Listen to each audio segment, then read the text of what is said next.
no? Paano tayo mabubuhay na hindi lang mahaba, kundi much better. Kasi back then, no, way back yung sana, parang isa sa mga naisip ko, kailangan mabuhay ng matagal kasi para ah, ang dami nating goals, ang daming goals sa buhay.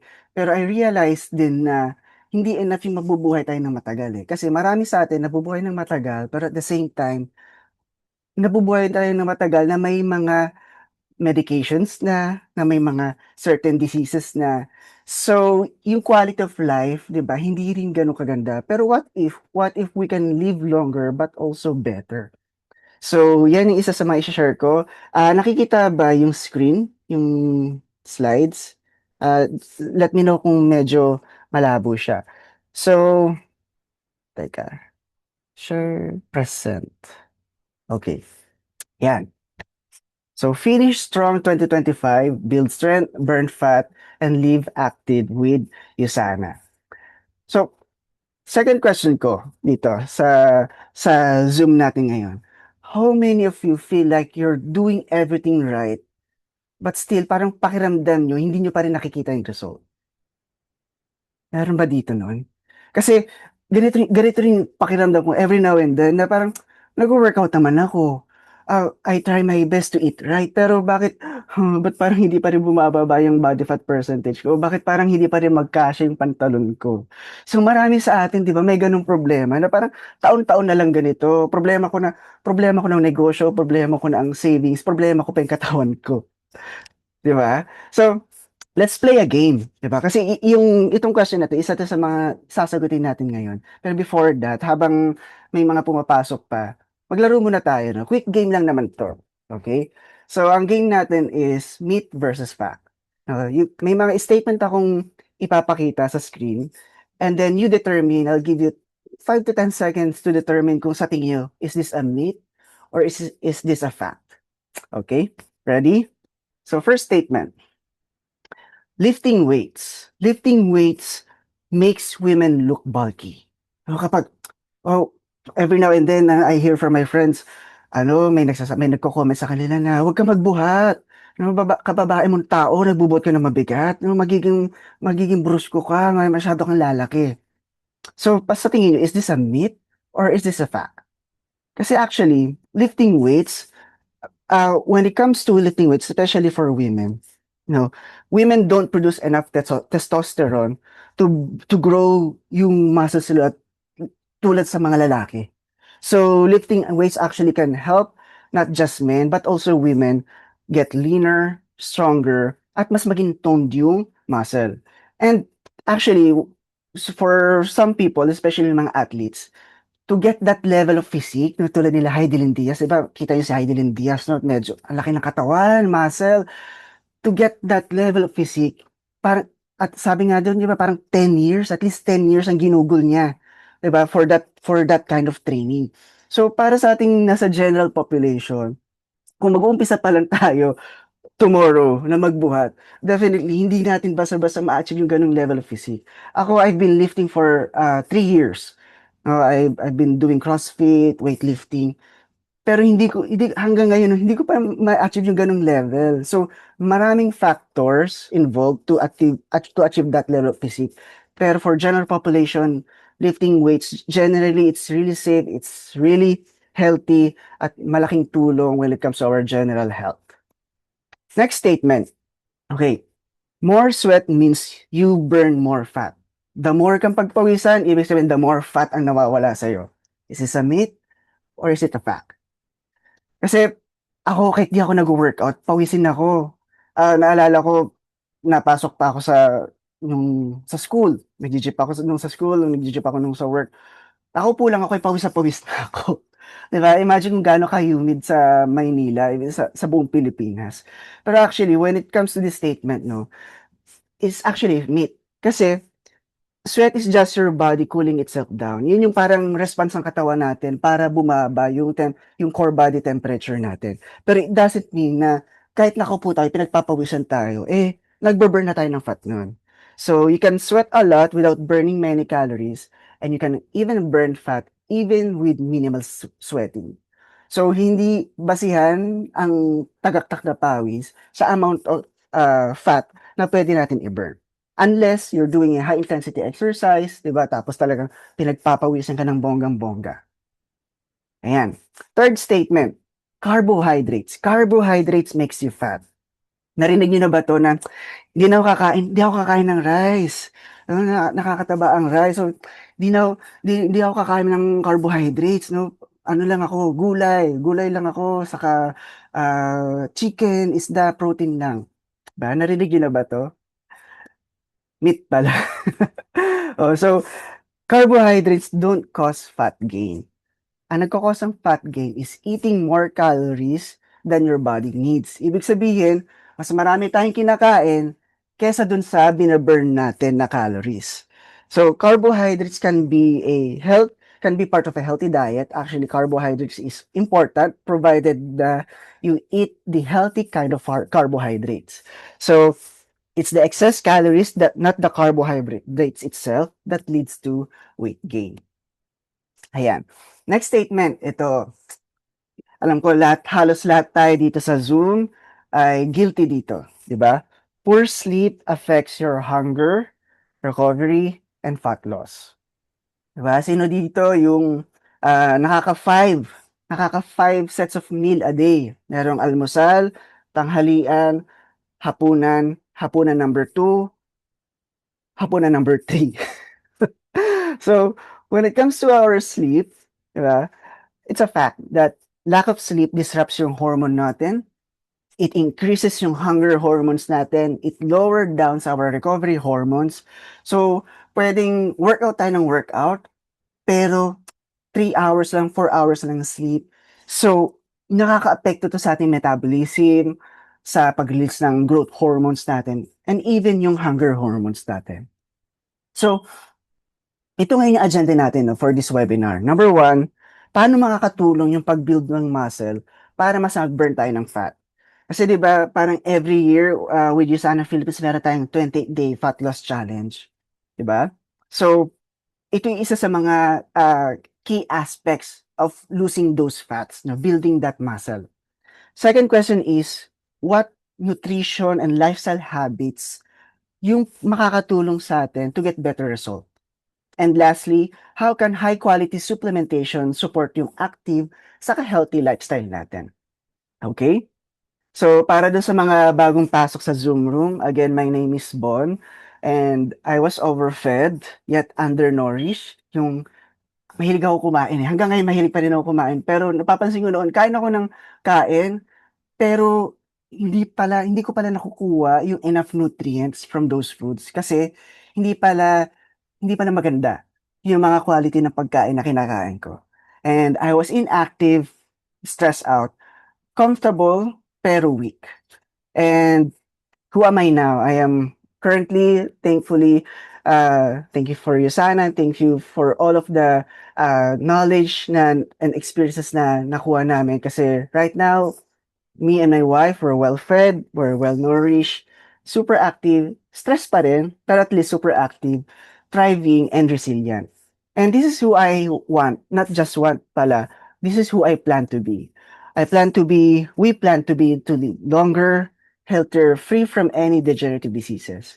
So in line pa rin siya doon sa uh, pinaka-mission and vision natin here in USANA na to live life free from any degenerative diseases or free from pain and suffering. So, if this resonates with you, stay ka lang dito sa Zoom. No? Huwag kang umalis. Now, get your pen and paper. Humanap ka pa ng makakasabay mo manood dito. Kasi I'm going to share some easy and practical tips to help you live longer, healthier, and more active. Okay? So, disclaimer lang din muna no, before we move further. Lahat ng information that we'll be sharing in this webinar is for educational purposes only. This is not intended to replace any advice from any healthcare professional. So please consult your doctor or any qualified healthcare professional before making any changes to your diet, exercise, or supplementation, especially if you have any medical conditions. Ayan. So, question, what are body fats? Ano yung una mong naiisip kapag narinig mo yung word na body fat? Inom lang ako ng salabat. Kasi when I hear the word body fat, ang una kong naiisip agad yung aking bilbil, 'di ba? Yung ating stubborn, visceral fat dito sa abdomen natin. Yes, bilbil. So, what are body fats? Actually, body fats, also known as adipose tissue, are connective tissue stores that stores energy as fats. So makikita natin ang body fats or adipose tissues beneath our skin, no, nakabalot yan between our internal organs and even in our muscle areas. So merong silbi yung body fat natin, 'no. Hindi lang siya stubborn body fat kaya hindi magkasya yung pantalon natin. And when it comes to our, fat cells, we have three main types of fat cells. So ano lang, dadaanan lang natin 'to saglit kasi I feel like this is something important when it comes to our health. So there are three types of fat cells: brown fat, beige fat, saka white fat. Imagine mo iba't ibang kulay pala sila. So isa-isahin natin. Brown fat, ang pinaka-function nito is with thermogenesis, meaning burning energy to produce heat. So ang pinaka-role niya is to help our body maintain yung core body temperature. So kapag medyo giniginaw tayo, ayan dyan yung brown fat, no, para i-regulate yung body temperature natin. And did you also know that more active to sa mga babies and it decreases with age. So ibig sabihin bumababa yung activity niya as we age. Pero with higher activity, meaning with exercise, it can support calorie burning. Yung beige fat naman, it functions just like a brown fat pag activated siya with exercise. So, nakakatulong siya again with thermoregulation and also with the regulation of certain type of hormones. Ang pinaka-role niya is to burn energy like brown fat, but nag-originate siya actually from white fat cells. And did you also know when it comes to beige fat, it's considered a target for improving metabolism and weight management. Lastly is yung white fat. So with white fat, ang pinaka-function niya is stores energy as large fat droplets. Ang pinaka-role niya is to provide insulation, saka cushioning para sa mga internal organs natin. And did you also know na yung excess white fat, yan yung stubborn fat natin na bumabalot sa ating abdomen. And it's also linked with metabolic issues. So talagang tama yung statement na yung lahat ng sobra, 'di ba, ay nakakasama. So ang fat, it's good for our body, pero kapag nasobrahan na siya, it produces problems. Okay, so what happens kapag nasosobrahan na tayo ng taba? So, isa sa pinaka nagiging effect niya is sa heart natin. Kasi excess body fat makes our heart work harder to pump blood, leading to high blood pressure, increased risk of heart disease, and even stroke. Kapag sobra rin tayo sa taba, it increases our risk of developing insulin resistance, which is also a major risk factor for type 2 diabetes. When it comes to insulin resistance, ang pinakasimpleng explanation na pwede kang ma-provide here is, let's say for example, you have a high carbohydrate diet and specifically high in fast food, high in processed food. So kain ka, 'di ba? When we eat, yung food natin nako-convert siya into glucose. Yun yung pinaka nagiging source of energy ng cells natin eh. But hindi napapakinabangan ng glucose, hindi siya nakapasok sa cell basta-basta. So, ang ginagawa ng pancreas natin, it releases insulin. Kasi ang insulin yung pinaka naghahatid ng glucose into our cells para mapakinabangan siya ng katawan as energy. Kaya lang, ito ang nagiging problema ngayon. Dahil kain tayo ng kain ng high carbohydrate diet, high in processed food, high in fast food, may stress out yung cells natin. Nagiging stubborn sila ng, ang dami-dami nito, hindi ko na kailangan ng insulin. Nire-resist niya ngayon yung insulin. And remember what I've said earlier, insulin ang naghahatid ng glucose into our cells. So what happens kapag wala na naghahatid sa glucose? Yung glucose, nasa bloodstream lang natin siya. Pero ngayon, ang gagawin natin ng katawan natin, yung excess sugar na yun na hindi natin napapakinabangan, kukunin siya ni liver. Kasi ang liver ang pinaka-warehouse ng fats natin. Ang liver ang nag-i-store ng fat eh. Ito ngayon naging problema. Dahil nga, kain tayo ng kain, we eat more than what we could burn, napupuno ang liver. So ginagawa niya ngayon, yung excess fats, dun ngayon napupunta sa labas ng liver. So, yun yung, dun ngayon nagli-lead to non-fatty alcoholic liver disease kasi yung liver, 'di ba, nababalot na siya ng taba. So, kapag nagkaroon tayo ng mga ganitong klaseng problems, we tend to feel tired, 'di ba? Kahit di naman wala tayong masyadong ginagawa, we tend to feel hungry kahit kakakain lang natin. So, ano ngayon ang nangyari dahil gutom na naman tayo? Kakain na naman tayo ng high carbohydrate diet. So, nauulit lang nauulit yung cycle. So, non-alcoholic fatty liver disease, 'di ba? It can progress to liver damage. At ito, isa sa puwedeng dahilan or isa sa puwedeng maging result ng too much or excess body fat. So, ito ngayon, so ibig sabihin ba Bon, we should really focus more on weight loss? Actually, tama naman yun.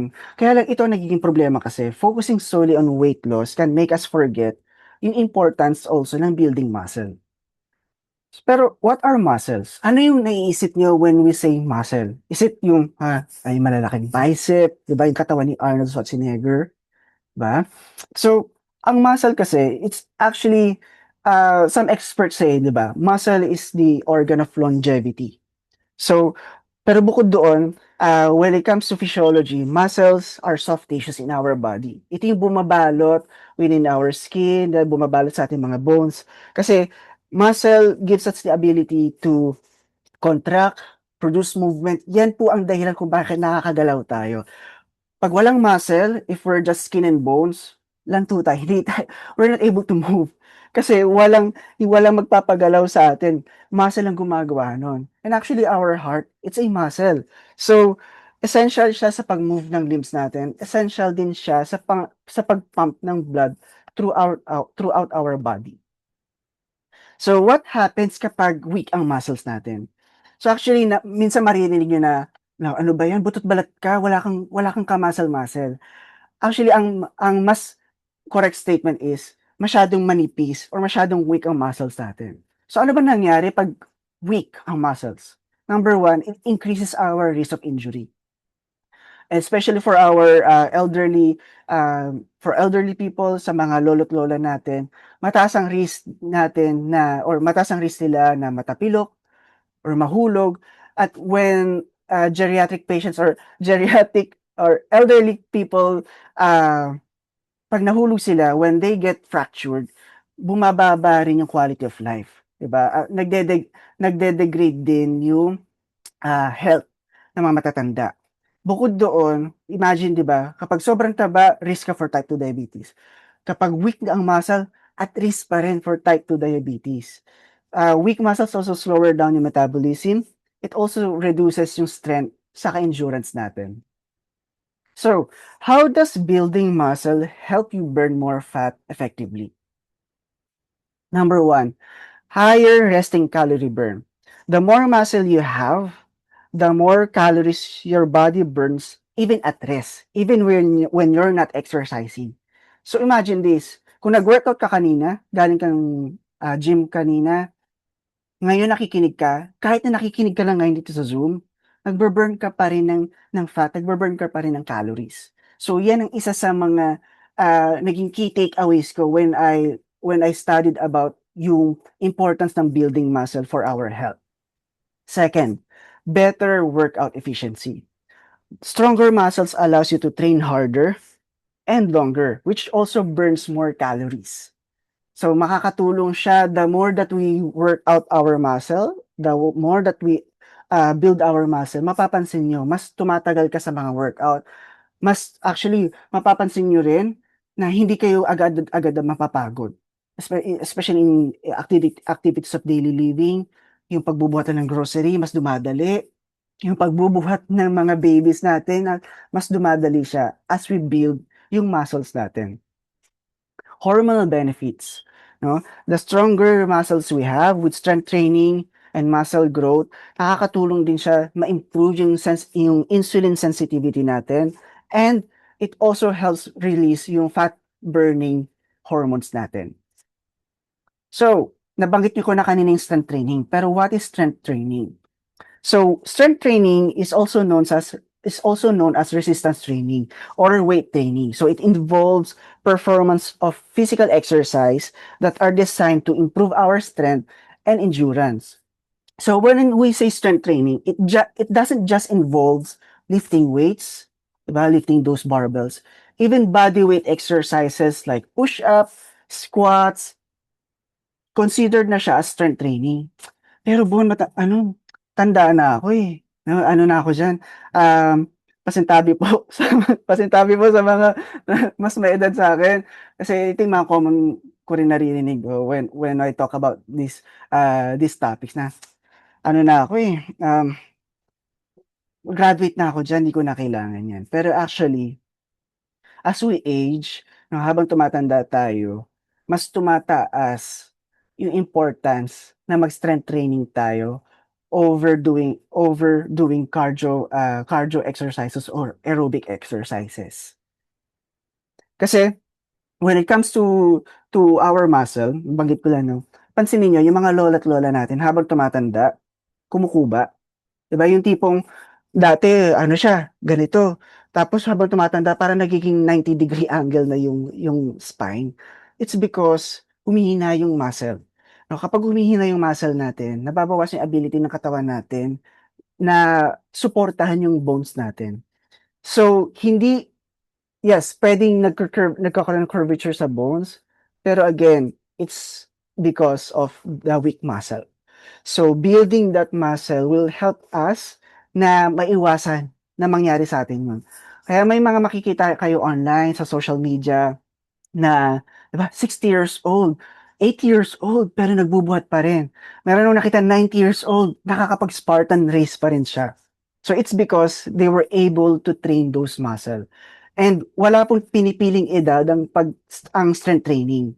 Same goes with diseases. Walang pinipiling edad ang degenerative diseases. You can have a degenerative disease as early as, I think, 20 years old, meron na. So, gano'n din ang strength training. Walang pinipiling edad ang strength training. You can start early, no? If you're still at your early 20s, that's good kasi you can start early. Pero if you're in your late, early 60s, okay lang. You can still do strength training. You can actually do strength training kahit na nasa bahay ka lang, no? Ito yung ilan sa mga examples ng workouts that you can do: squats, push-up, lunges. Eh, pero Bon, di ko kaya mag-squat. Yumuko lang ako konti, ang sakit-sakit na. When it comes to these exercises, meron tayong mga progression saka regression. So, let's say for example, squats. No, hirap ka mag-squat. So, isa 'to sa puwede mong gawin at home. Punta ka sa dining area niyo, kuha ka ng upuan, 'di ba? Kuha kang upuan, then lagi ka rin upuan sa harap. And then, hold on to that chair, and then just sit, and stand, and then sit. So, that's already a form ng pag-squat, 'no? Maraming ways of doing these exercises na if you have, any physiological issues, 'di ba, meron palaging solution for that. Push-ups, kung hindi mo pa kaya yung floor push-ups, puwede kang mag-kneeling push-up, nakatuhod. Kung nahihirapan kang mag-kneel sa floor, you can do push-up sa wall, 'di ba? Sandal ka lang sa wall ng 45 degrees, and then push yourself to the wall, then up, wall and up. So there are really many ways. We can be resourceful when it comes to our health. Now we can be resourceful when it comes to these types of exercises. Ang importante lang, you get started. Masimulan mo siya. Pero ito yung isa sa masasuggest ko. Don't get started on your own. Kasi ang hirap niya i-sustain kapag mag-isa ka lang. Hanap ka ng kapartner, hanap ka ng kadamay. Okay? So, exercise alone won't build muscle. So napag-usapan natin yung importance ng exercise, pero hindi lang po ito yung kailangan natin para ma-maintain, para mag-grow yung muscles na yun. Kasi may mga nutrition saka lifestyle habits din tayo na makakatulong to get better results. So una is sleep. Again, 'di ba? Guilty tayo dito. O, taas kamay. Sino po dito kagabi ang nakatulog ng at least 7 hours? 'Di ba? O, taas din ng kamay. Sino po dito ang plano ngayong gabi matulog lang ng less than 6, 'di ba? So, 'di ba, life gets in the way, 'di ba? Our business gets in the way. So, sleep actually ang isa sa pinaka willing tayong i-sacrifice when it comes to our daily life? Aminin niyo, kasi ako personally, guilty rin ako dito hanggang ngayon, 'di ba? May bagong episode, last episode na ng ano, eh, ng Physical 100, 'di ba? Sige na, pagpuyatan ko na 'to, isang oras lang naman or ano na, eh, may kailangan akong tapusin sa trabaho, sige na OT na lang ulit or okey lang naman kaya ko naman matulog ng 4 na oras lang. So, sleep ang actually actually ito yung pinakaimportante, eh, sa lahat ng idi-discuss ko. Kasi muscle grows and repairs during rest and sleep. So, if you're working out, kung masipag ka mag-gym, pero natutulog ka lang ng 3 to 4 hours, hindi na ma-maximize ng katawan yung time for it to repair itself. Kasi when we do strength training, imagine our muscles. 'Pag nag-i-strength training tayo, nagkakaroon siya ng tear. Nasisira actually ang muscles natin kapag nag-e-exercise tayo. So what happens? Kapag natulog na tayo, ang ginagawa ng katawan natin, fo-focus siya sa repair mode. Ire-repair niya yung mga tear na yun. And our muscles, when it repairs itself, pinapatungo niya ng bagong muscle fiber, yung mga tear. Kaya lumalaki yung muscle. So, hindi 'to magagawa ng katawan natin kapag kulang tayo sa tulog. So, did you also know that paano 'to buon, eh, wala akong choice, eh. Ang tulog ko usually is 10 or 11 kasi I talk with my downlines, I talk with my uplines, I talk with my guests. So, talagang 10, 11 PM na ako nakakatulog. So, if hirap tayo magkaroon ng consistent na sleeping time, strive for having a consistent wake up time. So this will train your body clock, makes you fall asleep easier and more natural at night. Kasi kapag meron tayong consistent na wake up time, nasa-set ngayon yung circadian rhythm or yung rhythm ng katawan natin later on na, okay, mas aantukin ako ng mas maaga. So even if you sleep late, waking up at the same time keeps your rhythm stable. Consistent bedtime helps, pero again, importante yung consistent wake up time. So for sleep quality, saka hormonal balance. So ito yung isa sa pwede niyong i-apply later pag after this webinar, yung 10-3-2-1-0 sleep rule. So 10 hours before bedtime, cut off caffeine kasi caffeine has a half-life of 5-10 hours. So kung iinom ka ng kape ng 3 PM, baka hirap ka na matulog mamaya. 3 hours before bedtime, avoid food and alcohol as much as you can. Diba? Para yung katawan natin, mag-focus siya sa pag-repair ng muscle. Kasi pag kumain po tayo ng 2 to 3 hours before bedtime, magiging focus ng brain, magiging focus ng katawan natin is digestion. Na mapupunta doon lahat ng cells natin. Okay, 2 hours before bedtime, stop all work activities. Ako, isa na naman to sa pinakamahirap na gawin. Pero again, if you can, or do your best, no, na magawa man lang yung 10 hours or 3 hours before bedtime. Kasi 2 hours before bedtime, stopping all work activities, I know it's really hard, especially in our line of work. Even itong 1 hour before bedtime, yung refrain from screen time, refrain from using your phone, from watching TV, I know it's really hard. Pero the reason for this is, yung blue screen na tinatawag, 'di ba? It disrupts with our hormonal balance sa katawan. Yung tipong 1 hour before bedtime kasi nagse-secrete na ng melatonin yung katawan natin, eh. It's preparing itself to sleep, eh. And looking at that screen, 'di ba, 1 hour before bedtime, madi-disrupt niya yung mga natural body processes na nangyayari sa atin. And also this, 0 times, no, times to press snooze in the morning. Don't press your snooze button in the morning. If you set your alarm ng 5 AM, pag alarm niya ng 5, gising ka na.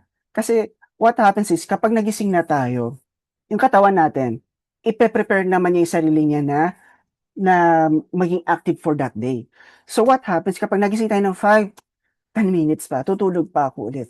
Maguguluhan ngayon yung hormones natin sa katawan na, "Teka, akala ko gigising na tayo." So madi-disrupt again yung natural circadian rhythm natin. Puwede rin maapektuhan yung quality ng sleep natin later that night. So next is, so we've talked about sleep, 'di ba? Next is consistent and progressive overload. Muscles grow when they are challenged regularly with increasing resistance. When it comes to progressive overload, ang ibig sabihin nito is we gradually challenge our muscle over time so that they adapt and grow stronger. So tayo as visual people, mas maintindihan natin siguro kung makikita natin 'tong yung nasa screen, 'di ba? A visual representation of progressive overload. So let's say si JC, he got started with weightlifting. Sige, week 1, magbubuhat ako ng 10 kilo dumbbell. Gawin ko muna siya ng 8 repetitions. And then the following week, parang kaya ko na yung 8. Increase ko yun to 10 repetitions. Then the following week, medyo easy na sa akin ng 10 repetitions, increase ko to 12. And then on the 4th week, ba't parang ang gaan na ng 10 kilos sa akin? So, pwede, mag-increase na siya ng weight to 12 kilos and then he'll begin again with 8 repetitions of that dumbbell. Hanggang sa following week, increase ng repetition. So, mapapansin nyo, dahil consistently ginagawa ni JC, mas nakakayanan niya buhatin yung 10 kilo hanggang sa kaya niya 12 kilo hanggang sa mag-increase. So, ayan ang ibig sabihin ng progressive overload. We continuously challenge our muscle. Parang related din 'to sa business, 'di ba? Na kapag wala tayong nagiging challenges sa business, wala tayong nade-develop na bagong skill. Agree ba kayo doon? Napapansin niyo ba 'yun? Even in life, kapag wala na nagiging challenges sa life, para bang nawawalan ng sense of living, parang gano'n, sorry. Nawawalan tayo ng sense of living, parang bang nawawalan tayo ng sense of purpose. So, parang gano'n yung muscles natin. The more that we challenge our muscle, the more that they adapt, the more that they grow stronger. So, ito yung difference ngayon. Kasi 'di ba, nagzo-zumba naman ako bon, tumatakbo naman ako bon. I also run, you know, running is one of my favorite hobby. Pero ito yung difference kasi na strength training over aerobic exercises like running. So with strength training, again, it grows our muscles, it burns more calories even at rest. With aerobic exercises, yes, we can burn more calories with aerobic exercises. Ang problema dito, iba, naapektuhan niya rin yung muscle natin. Kasi with strength training, it reduces fat, it tones our muscle. With aerobic exercises, bukod sa yes, nababawasan tayo ng fat, we have weight loss, pero it can also result to muscle loss. Diba? Kapag nasosobrahan tayo sa aerobic exercises. And with weight-bearing strength training, diba, it improves our bone density, joint stability. Ang aerobic exercises naman, it mainly benefits our cardiovascular health. And again, as we age, mas nagkakaroon ng importance yung pag-build ng muscle over well, again, when it comes to our cardiovascular health for those na medyo nagkakaedad na, walking 7,000, 10,000 steps a day, that's already enough. That's already enough aerobic exercise. So if you're able to walk ng ganong karami, good for you, tuloy mo lang yan. Dadagdagan mo na lang ngayon ng strength training. So, ito ngayon, sleep, progressive overload, and then nutrition. Kasi kung exercise tayo ng exercise, natutulog naman tayo ng tama, pero hindi magandang quality ng food na kinakain natin, wala ngayon nagiging fuel yung cells natin to rebuild those muscles. So, hindi ko na isa-isahin to. You can just screenshot everything. Pero ito yung ilan sa mga good source of protein. Kasi proteins ang pinaka-fuel para mag-build, ma-repair, saka mag-build yung muscles natin. So, lean proteins, at least 90 grams of protein a day will really help repair and build those muscles. Ayan, screenshot nyo na lang. Non-starchy veggies. Non-starchy veggies, they're rich in dietary fiber.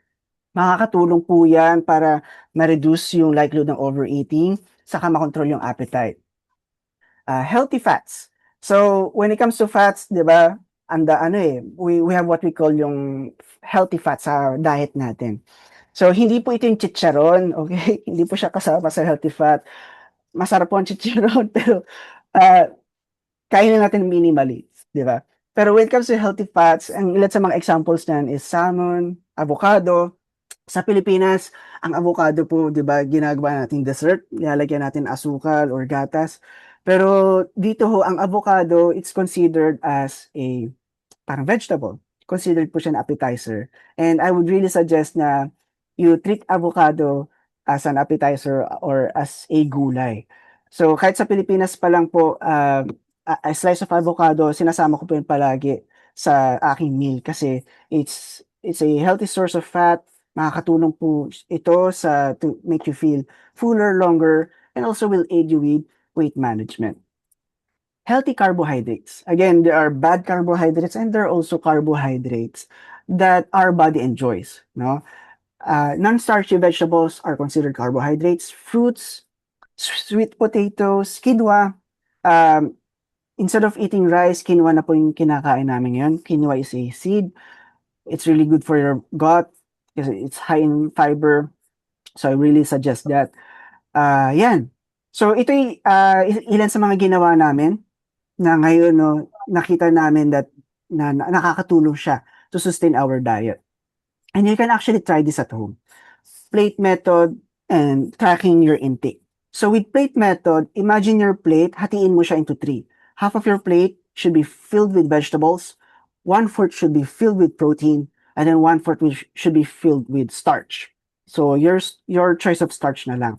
Ang pinaka-purpose ito is to make sure that your body gets enough macronutrients from vegetables, from your protein, and from your starch. Tracking your intake, dito gumagamit kayo ng Foodscape. Kung talagang you want to be consistent or gusto mo talaga ma-track yung progress mo, ito yung mare-recommend ko.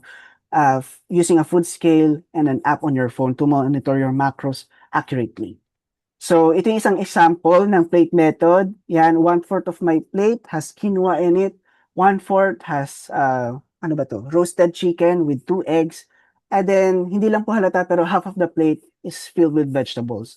So, I make sure kahit kumakain po ako ng instant ramen or instant noodles minsan, I make sure na may gulay po yung kasama at may kasamang pong ulam or protina yon. Para lang at least kahit hindi ganun ka-healthy ang ramen, at least I get to still eat vegetables and proteins with it. In tracking my intake, ayan, andyan po sa screen.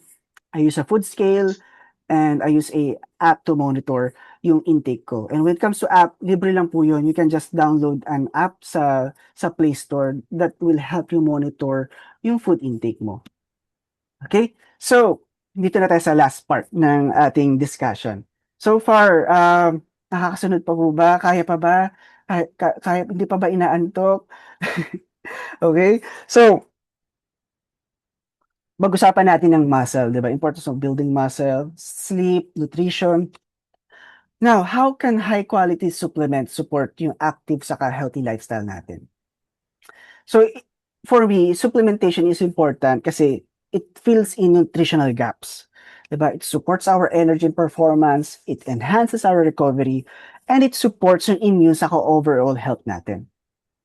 So, being part of USANA, I wasn't really that health conscious before USANA. Pero thankfully, no, when we got exposed to USANA, to the products, to the people, to the trainees, dito naman namin mas naintindihan yung power ng active lifestyle and also yung power ng USANA products na binibigay sa ating katawan. So, hindi ko na madi-discuss lahat ng optimizers that helps with our health. I'll be focusing more yung sa mga optimizers na personally ginagamit po namin para sa aming weight management saka sa pag-build ng muscle. So first off, disclaimer. These statements have not been evaluated by the FDA. USANA products are not intended to diagnose, treat, cure, or prevent any diseases. So always consult your healthcare professional before starting any new supplement or health program. So for first product, 'di ba, yung ating go-to product when it comes to USANA, Cell Essentials. Kasi with Cell Essentials, 'di ba, dinideliver na niyan lahat ng essential vitamins, minerals, phytonutrients, trace minerals to fill in those gaps. And with B vitamins and magnesium, nakakatulong po siya sa energy production, sa ating metabolism. Zinc, selenium vitamin A, helps with our immune system. Yung intelligent complex, 'di ba? It helps our cells na mag-respond properly sa stress, na ma-repair sila, ma-renew yung energy production, and generate powerful antioxidants for defense. So tumutulong siya para yung katawan na natin mismo yung mag-produce ng antioxidant. And also, when it comes to Cell Essentials and other optimizers, always bring it with you. For those who are here na nakahit ng mga travel incentive nila, congratulations. Diba? Always bring your supplements. I'll always bring mine. Meron akong pill box na maliit. Pero these days, dinadala ko na lang lahat ng mga lagayan nila. Nilalagay ko na lang sa maleta. Nandun na lang sila na magkakasama. So next product is Coconut 30. Coconut 30 supports yung energy production natin, in our mitochondria. It combines coenzyme Q10 and ALA kasi as we age, 'di ba, nababawasan yung katawan natin mag-produce ng mga ganitong substances. It also promotes strong muscle function sa cardiovascular health. It delivers, again, powerful antioxidant that protects our body from free radicals and supports healthy aging saka overall well-being. Kaya nga yung father ko po, my father is, I think, 73. Tama, 73 or 74 years old. He's taking coconut 30 kasi nga, di ba, as we age, especially kapag retired na tayo, talagang naturally humihina yung katawan natin eh. Di ba? Pero, so, para makatulong, di ba, ma-maintain yung energy level, di ba, he takes coconut 30. Next is Hepacil DTX kasi napag-usapan natin yung liver kanina eh. And liver, it's a huge part of our overall well-being. So with Hepacil DTX, diba, sinusuportahan niya yung pag-process ng nutrients for sustained energy. It also removes toxins efficiently. It supports glutathione production. Hepacil doesn't provide you the glutathione. It just provides your body what's essential para yung katawan natin yung mag-produce ng sarili nitong glutathione.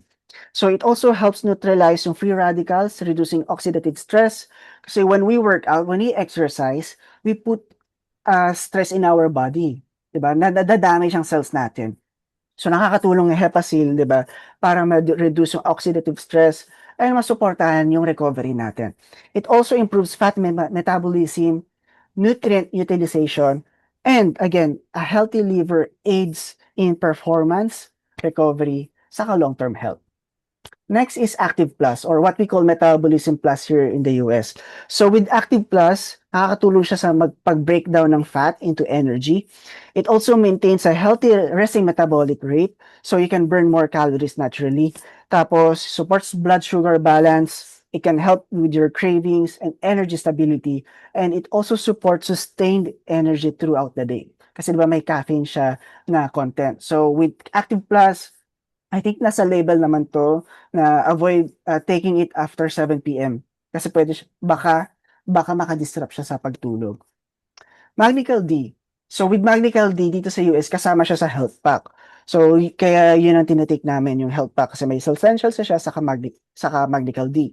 Ang maganda sa Magnical D, meron siyang balance ratio of magnesium, calcium saka vitamin D. So nakakatulong siya sa pag-build and maintain ng bones natin. Aside from that, magnesium and calcium supports proper nerve signaling, muscle contraction, and recovery. Magnesium is also critical sa production ng ATP and helping your body convert food into fuel. And it supports yung healthy blood flow natin, arterial function, and normal heart muscle function. Biomega, diba? Biomega, it has fortified vitamin D, EPA, DHA. So nakakatulong po kasi ang EPA saka DHA sa pag-maintain ng fluidity ng healthy cell membrane natin, which is actually crucial sa exchange ng nutrients saka cell signaling. Aside from that, it supports our heart health, di ba? Sa maintaining healthy triglyceride levels, supporting good cholesterol, and promoting healthy blood flow. And when it comes to our omega-3, tumutulong po ang omega-3 sa inflammatory response. So it can help with recovery from exercise and reduce soreness.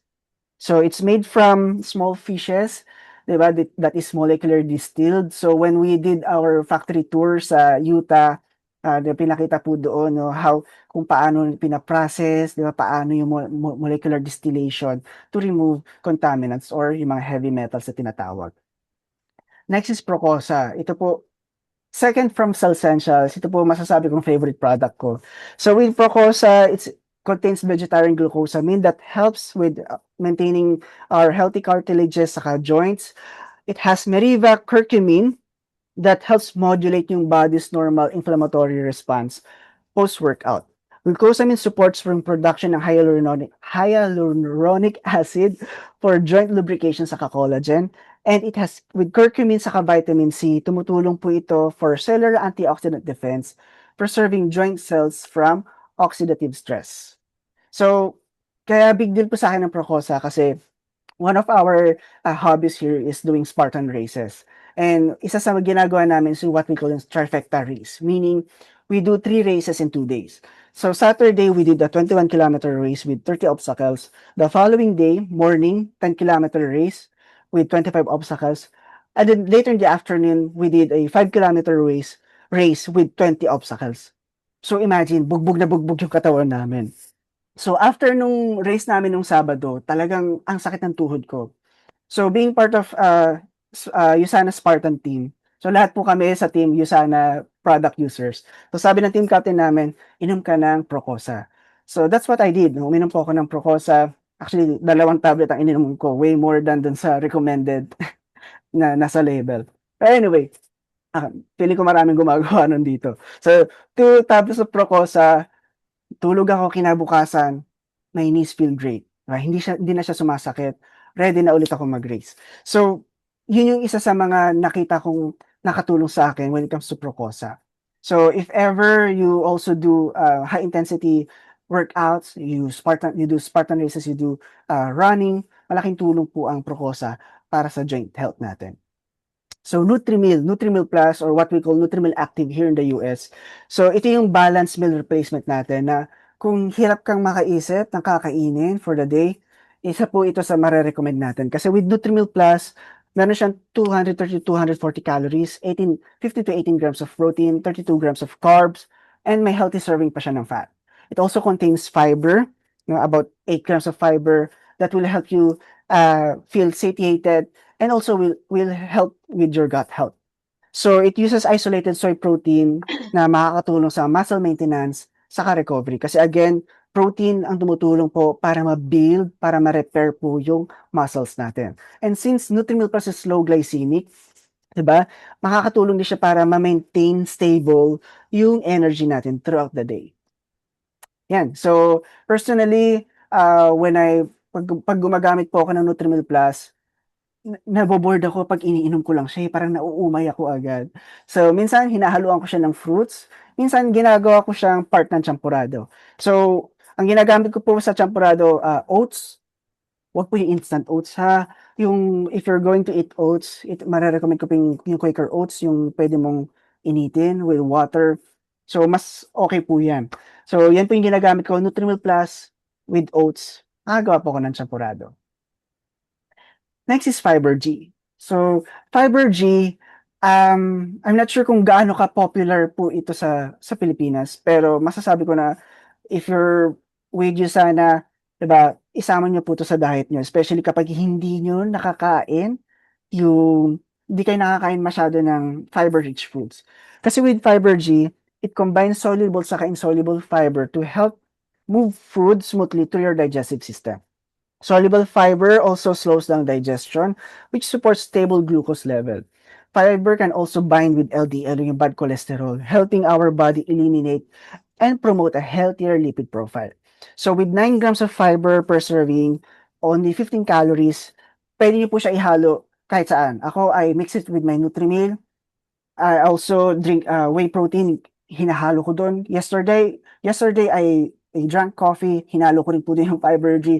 I think may mga gumagawa rin na they drink Fiber G on its own. Parang si Mabs Wong. Tinanong ko siya one time, iniinom mo lang siya on its own? Yes, iniinom lang niya on its own. So, pwede niya rin po gawin yun. Ayan. So, hinuli ko po yung supplements. Why? Bakit? Kasi, even if we take the highest quality, the highest rated supplement, kung hindi tayo kumakain ng tama, kung hindi po tayo nag-exercise, at kung hindi sufficient ang tulog natin, hindi pa rin natin ma-achieve yung proper health. Now, there are no substitute to proper nutrition to regular exercise saka sufficient sleep. So, remember, when it comes to our health, 'di ba? At mapapansin niyo nito video sana, 'di ba? We bring holistic approach to our health. Yes, we take USANA supplements, pero importante rin po na ma-maintain natin yung proper nutrition. Uulitin ko na lang ulit, no? Proper nutrition, sufficient sleep, saka exercise. Pero, how do we get started? So, siguro ito na lang isa sa magiging iiwan kong tips, no? Remember, CDC. Commitment, discipline, sa consistency. So, this was us, kami ng wife ko, 2021. Kakastart na namin sa USANA. It was during the pandemic. My wife was diagnosed with a chronic disease. She was taking steroids. Ako, I was diagnosed with being matakaw. Matakaw lang ako. Kain lang ako ng kain. Hindi pa ako nag-exercise. But when we got started sa USANA, dun kami unti-unti, we exposed to the business side, 'di ba? Yung mga trainings with Coach Carol, isa yan sa pinapanood ko palagi noon, yung mga Grand Slam queens natin. So, laking tulong nun sa business namin back then. And health perspective, ang laking tulong din sa amin ng USANA, not just because of the high quality supplements, but because of the community. No, dito namin na-develop yung commitment na, sige, it's time for us to live a better life. So once we determine yung target namin na mangyari sa health namin, we committed to that target, we committed to that goal. So next is discipline. So discipline, hindi natin kaya maging disiplinado palagi. Personally, every now and then, 'di ba, na off track ako. Pero ang importante kasi dito, 'di ba, we get back to it. So paano tayo babalik to that habit? By developing a system. So ako, what I do is kapag hirap ako, kapag tinatamad po ako mag-workout, pine-prepare ko na po yung susuotin ko for the next day. Itatabi ko na yan sa akin. Same goes with my gym bag. Ilalagay ko na. Naka-prepare na po ang gym bag. After this call, I'll head straight to the gym. Nakapang-gym na rin po ako. So, we need to set yung routine natin in a way that will support yung physical and nutrition goals natin. Same goes with our business, di ba? Paano ka gaganahan sa business kung palagi ka nakahiga? Paano ka gaganahan gawin ang negosyo kung palagi ka lang nakakulong sa kwarto? Ganoon din po sa health natin. If hirap kang mag-workout on your own, look for community. There are free workouts. Yung nasa Pilipinas pa po ako, we provide free workouts noon every Saturday sa Alabang. No, free for all. Kahit sino pwede sumama doon. Pupunta lang po sila doon. So may mga ganong klase na, may mga run clubs, 'di ba, sa Pilipinas. So we need to find ways, no? Hindi tayo maglalagay sa sarili natin sa sitwasyon para ma-improve yung health natin. So and that will help us build that discipline also. And being consistent. So once you have committed to a goal, once you have developed a system na susundin to keep you disciplined, you can be consistent to it. So ito po yung nakatulong sa amin na ma-hit yung mga goals natin. And actually, when it comes to this, di ba, we just need to take small and consistent steps.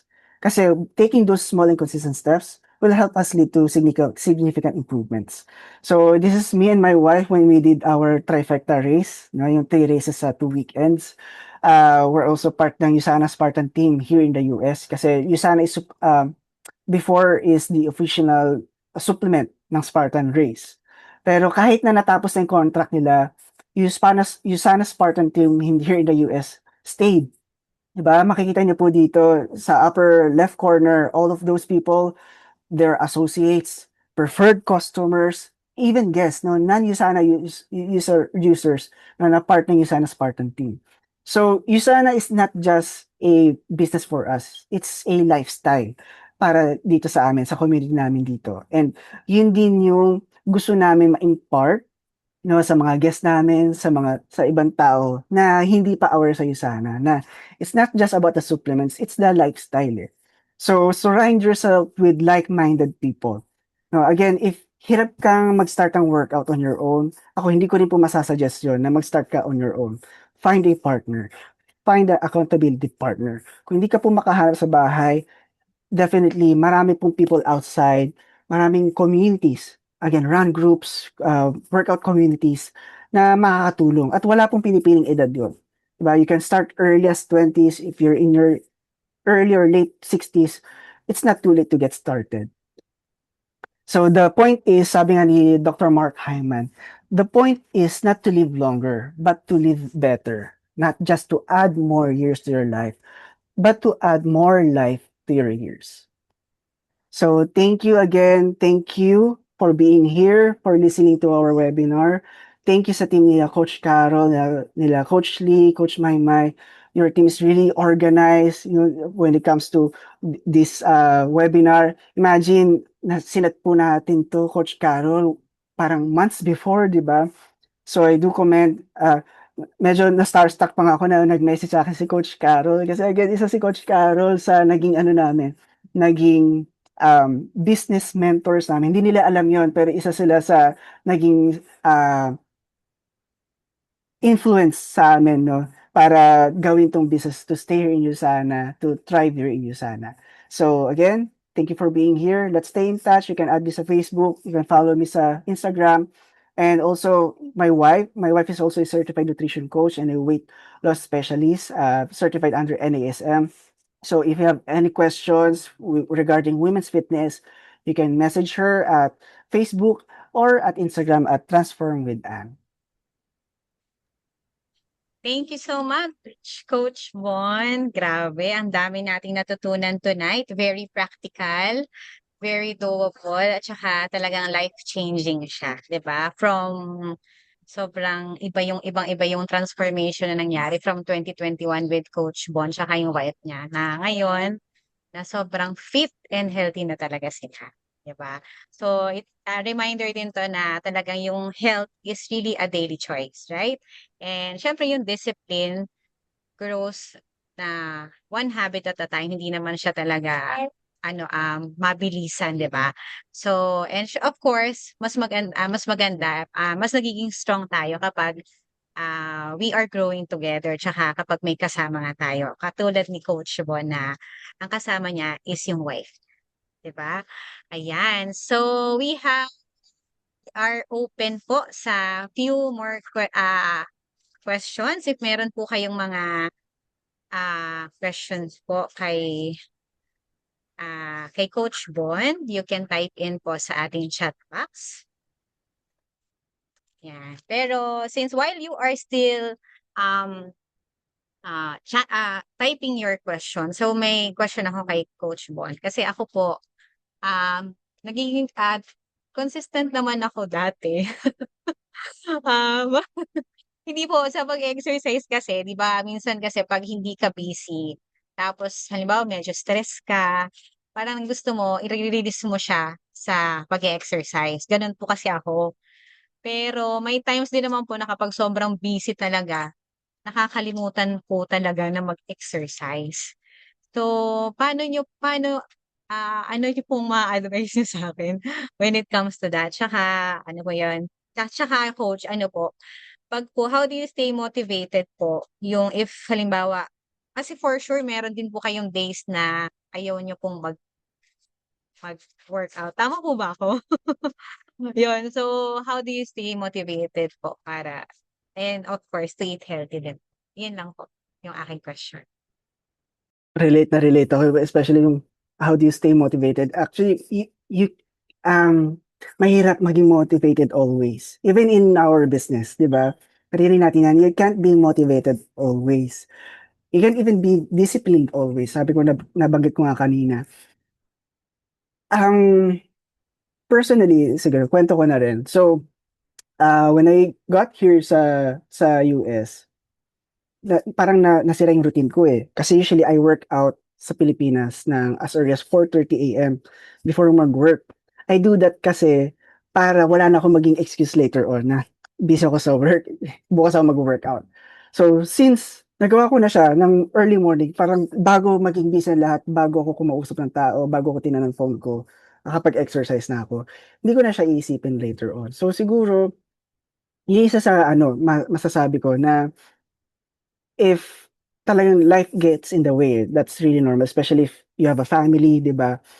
So, isa sa sina-suggest ko 'pag ganyan, if you're not able to schedule a workout, yun yung siyang gawin mong first thing in the morning. So, Bon, paano yun? Hindi naman ako nakakapunta ng gym. No, I don't have a gym membership. Again, you can do it at home. So, recently, meron ako naging passion project na meron akong 5 friends na meron kaming chat box that we share our foods, yung mga workouts natin. And yung isa sa naging complaint nila, so ang isa sa naging suggestion ko, okay, kung hindi mo kayang mag-workout, pumunta sa gym, first things first, pagising mo sa umaga, do 10 push-ups. Pagbangon mo, mag-push up ka na. Bakit? Para at least kung hindi ka na makapunta ng gym later, at least may nagawa ka ng workout. paggising mo pa lang.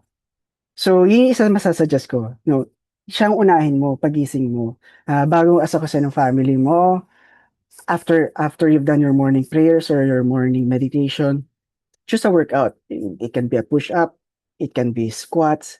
Ang importante lang magawa mo siya.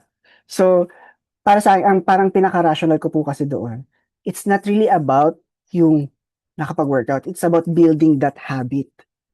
Yung building that system na merong eventually para magiging muscle memory na lang siya or yeah, muscle memory na pagising mo, automatic push-up agad, 10. So, papansin mo, a week of doing 10 push-ups, parang kaya ko na. So, pwede ka na mag-progressive overload. Pwede ka na increase to 12 to 15. Ang importante na doon, mas ma-build mo yung habit na yun na bago ka maging busy throughout the day, may masimulan ka. So, yun yung isa sa masasuggest ko. Pero ako personally, I'm not always motivated. It's just that, meron na akong na-develop na routine, na habit, na kahit tamad na tamad po ako, I go to the gym. I actually have a home gym dito sa bahay. Pero naging problema ko ay, bago ako makapag-workout, kailangan ko muna maglinis kasi shared space po siya eh. So, magwawalis muna ako, sa-setup ko yung mga equipment. So, by the time na natapos na ako mag-setup, parang 30 minutes na, para magtamad na ako mag-gym, mag-workout. So, ang ginawa ko, tingin ako online. Nagtingin ako ng gym, commercial gym, na nag-sign up ako. Bakit? Para mawala yung barrier to entry. Kasi yun yung naging barrier to entry ko eh, kaya tinamad na ako mag-workout. Yung kailangan ko pa maglinis, tapos kailangan ko pa maglipit after. Rather than, if kung mag-sign up na lang ako sa commercial gym, at least pupunta lang ako doon, I get my workouts in, and then tapos na. I can do my business na, I can do my daily task na, kasi tapos ko na siya. So, yun po yung isang masasuggest ko. No? Gawin mo na siya agad, para tapos na. Ayun. Thank you po, Coach Bon. Maganda nga yun. Kasi pagka first thing in the morning, when you wake up, syempre magpe-pray ka Ah, muna. And then, yung the usual na ginagawa mo muna, bathroom, water, and then siguro yun ang next na pwede mong gawin. mm. Kahit 30 minutes lang. Or kung di ka Kahit nagmamadali, sa, mga 15. yeah, Oh, kahit 10 minutes lang. Okay lang, basta meron kang, siguro sa umpisa kasi, ano eh, parang pinaka-goal is ma-establish lang muna yung habit. So, kung hirap ka na yung 30 minutes, if it's too long, start with 10, start with 7 minutes. There are YouTube videos online that provide 7-minute exercises. Again, kahit isang exercise nga lang magawa mo, importante lang, ma-start mo siya, yung habit na yon. Once na medyo ano na siya, parang routine na siya, that's when you get, sige, upgrade na tayo ng mga pwedeng gawin. Gawin ko ng 30 minutes. okay. Thank you, Coach Bon. Meron pa po kayong mga questions na gustong itanong? Ayan, si Tita Laurel, anong exercise variation needed to avoid injuries for seniors? Meron po ba kayong masasuggest doon, Coach Boy? Okay, anong exercise variation needed? Um, uh, I think I can send a list sa, ano natin, sa GC natin. Pero siguro just to, kasi we're short on time eh. Pero general exercises that I can think of is again squats.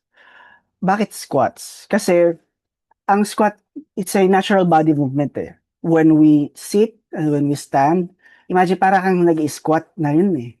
When we pick up something from the floor, diba? Normally, what we do, we yumuyuko tayo. Ideally, when we pick something on the floor, we squat eh. Diba? Same goes when we go to the church, diba? Nag-squat tayo.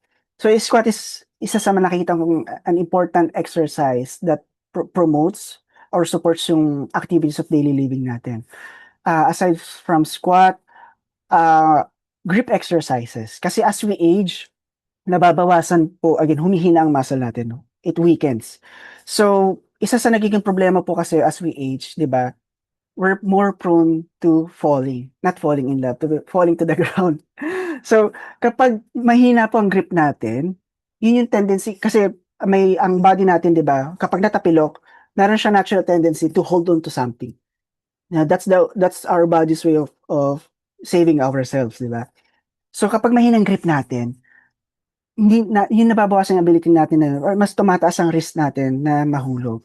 So aside from squat, grip exercises. So I think may mga nabibili na yung gano'n. Alam mo yun, may gano'n yung tatay ko eh, yung ginaganon-ganon. So nakalimutan ko lang ang tawag doon. Pero yun, makakatulong for grip. Pwede yung stress ball, 'di ba? Para ma-exercise yung grip. Aside from that, kung may pull-up bars po kayo sa playground or sa bahay, I would suggest doing dead hangs. When I say dead hangs, you hold on to the bar. Hawak ka lang po sa bar as long as you can. So that will train your grip. At the same time, that will help decompress your spine. No? So, yun po yung ilan sa naisip ko that really helps with preventing injuries, especially for elderly people. Ayan. Thank you po, Coach. And meron po, teka. Sige, last question na po. Teka, paano itong correct ng purchase yung making time? Okay, sige. Anin natin yung kay, sige, dalawa na lang po yung kay Tita Mercy. Pag kulang sa tulog, anong pwedeng maging effect sa akin someday pag nagsumba ako? Okay. Sige, pag kulang sa tulog, ano pwede maging effect sa akin someday pag nagsumba ako? So, again, when we sleep kasi doon nagre-recover yung katawan natin. Diba? Doon nagre-repair yung cells natin. So, pag kulang po tayo sa tulog, kulang sa time ang katawan natin to repair itself. So, kung wala tayo sa tulog and then nag-zumba tayo the following day, mas bababa yung performance natin. Mas madali tayong mapagod. At again, mas magiging prone tayo sa injury. At the same time, pag kulang tayo sa tulog, mas nagiging active yung hunger hormones natin. Mas madali tayong magutom. Ang Zumba kasi, it's a high intensity exercise. No? It's highly enjoyable.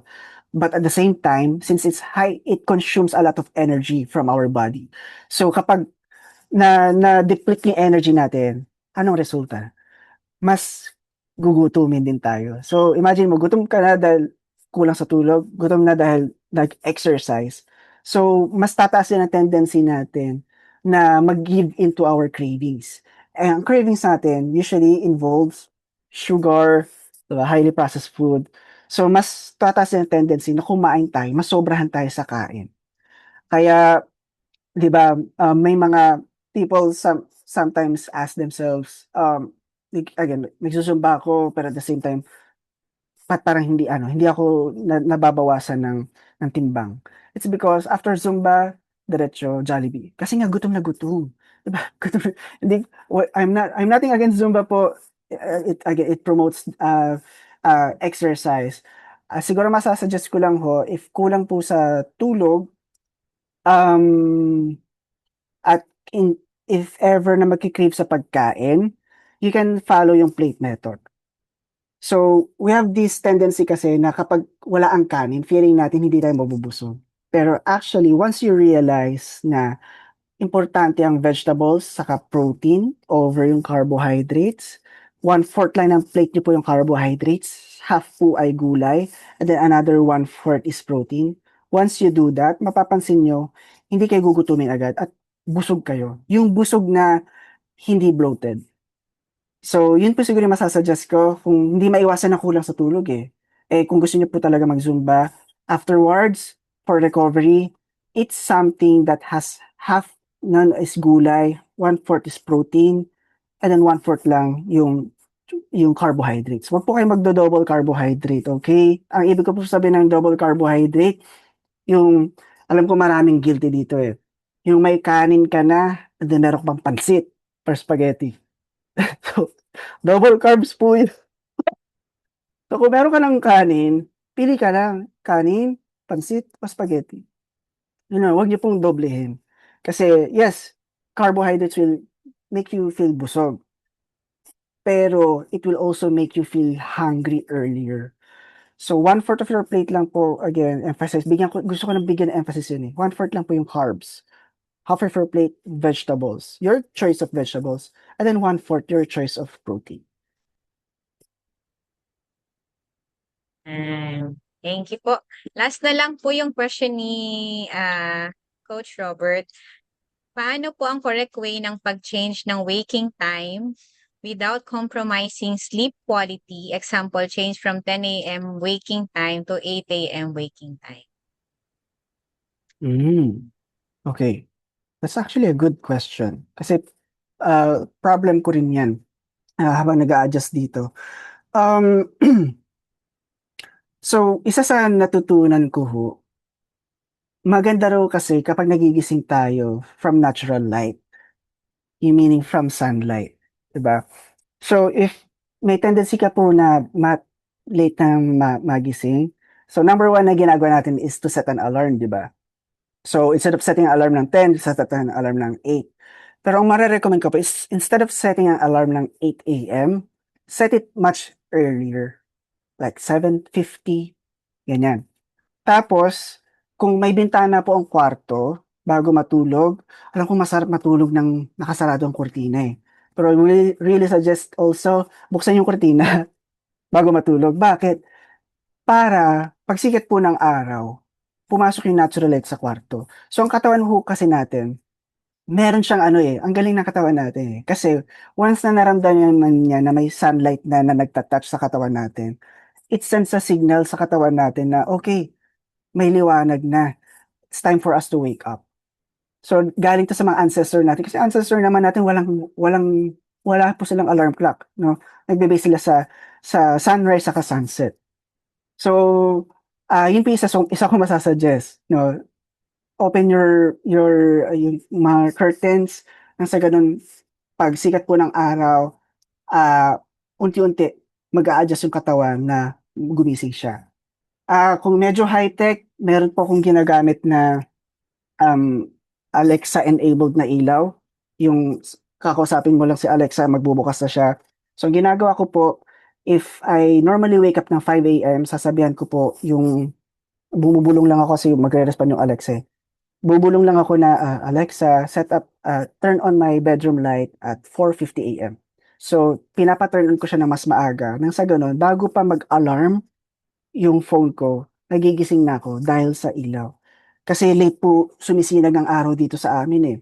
So ang isang way ko po, again, we have to be resourceful eh. So one way para magising ako ng naturally is to turn on my lights ahead of time. So kung wala pong ganon, again, just leave your curtains open and let the natural light come in kinabukasan. So that will really help na hindi ka man magising agad ng 8 a.m., pero at least unti-unti makapag-adjust po yung katawan. Thank you, Coach Bon. And thank you po sa lahat ng mga nagbigay ng mga questions. And for Coach Bon sa pagsagot ng yung sa mga questions. And I hope marami kayo natutunan. Ayan. Lalo na yung 1/4 cup of rice of carbohydrates. Ayan. Favorite ko yun kasi may ano ako, mahilig ako sa rice. So parang Yeah. naisip ko, kailangan bawasan ko na yun. Kasi medyo yung tiyan ko medyo malaki. Anyway, ayan. So before we end tonight's Kickstart Monday, I want to appreciate everyone here, lahat ng ating brand partners, our guests, kung mayroong mga guests, family members, family and friends. Thank you po for spending your time for tonight. Most especially, mas na-appreciate ni Coach Bon kasi nga madaling araw sa kanila na nandito kayong lahat to listen sa kanyang training. Ayan. And with that, we would like to present our certificate for Coach Bon. So this is to present certificate of appreciation to Coach Bon Parcoleta for his invaluable contribution in imparting his expertise and wait lang po, nawala. Yan. Expertise and knowledge during Intensity's online Kickstart Monday Fuel Focus Finish Strong, held via Zoom on the 17th of November 2025. His generosity, professionalism, and lasting impact are deeply appreciated. Signed by Intensity Mentors. Thank you, Coach Bon. So let's have group photo po muna kasama natin si Coach Bon. So, Coach Lee.